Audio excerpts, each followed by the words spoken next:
इस संसार में दो प्रकार के लोग होते हैं, एक वो जो आपके जीवन में उजाला लाते हैं और दूसरे वो जो अंधेरे का कारण बनते हैं। चाणक्य कहते हैं, बुरे लोग आग की तरह होते हैं, पास जाओगे तो जल जाओगे, दूर रहोगे तो ठिठुर जाओगे। ऐसे में सही दूरी बनाना ही बुद्धिमानी है।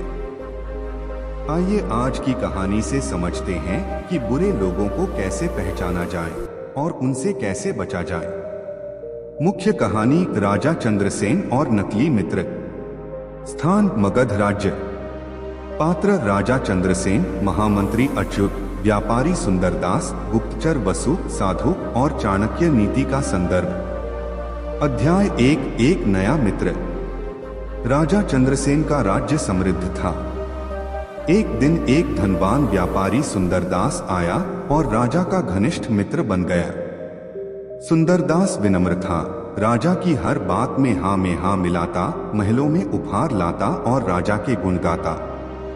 राजा ने उसे मंत्रिपरिषद में भी सलाह देना शुरू कर दिया। लेकिन महामंत्री अच्युत चिंतित थे। उन्होंने चुपचाप गुप्तचर वसु को सुंदरदास की जासूसी करने भेजा।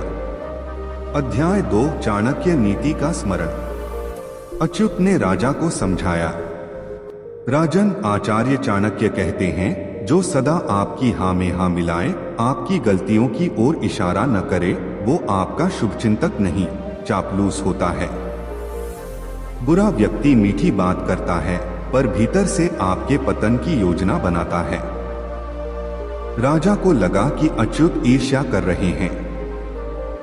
अध्याय 3। गुप्त जानकारी का भंडाफोड़। गुप्तचर वसु ने खबर लाई कि सुंदरदास पड़ोसी राज्य के राजा को गुप्त सूचनाएं बेचता है। वह दरबार के लोगों से राज उगलवाता और धीरे धीरे राजा के विश्वास पात्रों को हटवा रहा था। वह मीठी बातों में राजा को फंसाकर खुद सत्ता की जड़ों में जहर घोल रहा था। अध्याय 4। न्याय और बुरे व्यक्ति की पहचान। राजा ने जब सत्य जाना तो उसे चाणक्य नीति की वह बात याद आई, दूध में जहर अगर हो तो दूध नहीं त्यागा जाता, जहर निकाला जाता है, पर अगर दूध ही जहर बन जाए तो उसे फेंक देना ही उचित है।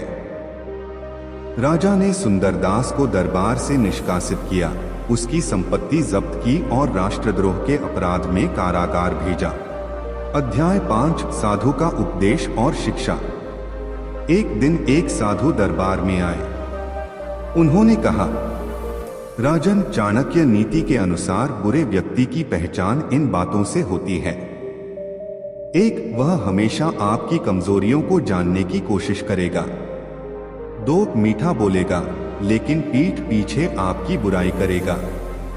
3, आपके अपने लोगों से आपको दूर करेगा। 4, कभी आपकी तरक्की से खुश नहीं होगा। बचने के उपाय। ऐसे लोगों की बातों में न आएं जो सिर्फ आपकी तारीफ करते हैं। अपने गुप्त रहस्य सबके साथ साझा न करें। अपने पुराने और सच्चे साथियों की सलाह को महत्व दें। बुरे लोग आपके जीवन की गति धीमी करते हैं। उनकी पहचान समय रहते कर लेना आपके जीवन की सबसे बड़ी सफलता होगी। चाणक्य कहते हैं, जिस घर में सांप हो वहां नंगे पैर नहीं जाना चाहिए। वैसे ही जहां बुरे लोग हों वहां दिल खोलकर भरोसा नहीं करना चाहिए। इसलिए पहचानिए, सावधान रहिए और अपने जीवन को सुरक्षित रखिए। अगर आपको ये कहानी और चाणक्य नीति की बातें उपयोगी लगी तो वीडियो को लाइक करें, चैनल को सब्सक्राइब करें और कमेंट में लिखें, बुद्धिमान वही जो समय रहते पहचान ले। अगली कहानी में फिर मिलेंगे एक नई नीति के साथ।